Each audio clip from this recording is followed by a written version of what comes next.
আসসালামু আলাইকুম, আমি সাইফুল ইসলাম, কুমিল্লা মেডিকেল কলেজের শিক্ষার্থী। আজ 28শে জুলাই বিশ্ব হেপাটাইটিস দিবস। এই দিনটির মূল উদ্দেশ্য হলো মানুষকে সচেতন করা, কারণ হেপাটাইটিস হচ্ছে একটি নীরব ঘাতক। হেপাটাইটিস মানে হলো লিভারের প্রদাহ বা ইনফ্লামেশন। এটি সাধারণত ভাইরাসের কারণে হয়ে থাকে। প্রধানত 5 ধরনের ভাইরাস হেপাটাইটিসের জন্য দায়ী, যেমন hepatitis A, B, C, D এবং ই। এর মধ্যে হেপাটাইটিস বি এবং সি সবচেয়ে ডেঞ্জারাস, কারণ এরা লিভার সিরোসিস এমনকি লিভার ক্যান্সার পর্যন্ত করতে পারে। প্রতি বছর হেপাটাইটিস জনিত কারণে দেশে প্রায় 20,000 মানুষ মৃত্যুবরণ করে। হেপাটাইটিসের লক্ষণগুলো আসলে কি?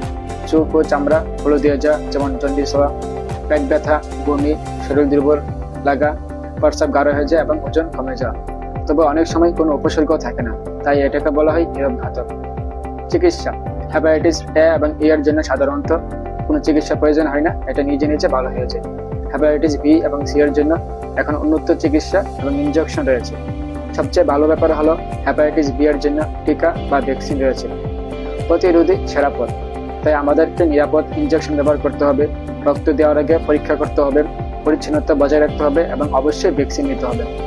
শেষে বলতে চাই, হেপাটাইটিস প্রতিরোধ সম্ভব, শুধু দরকার সচেতনতা। আসুন আমরা সবাই মিলে হেপাটাইটিস মুক্ত বাংলাদেশ গড়ি।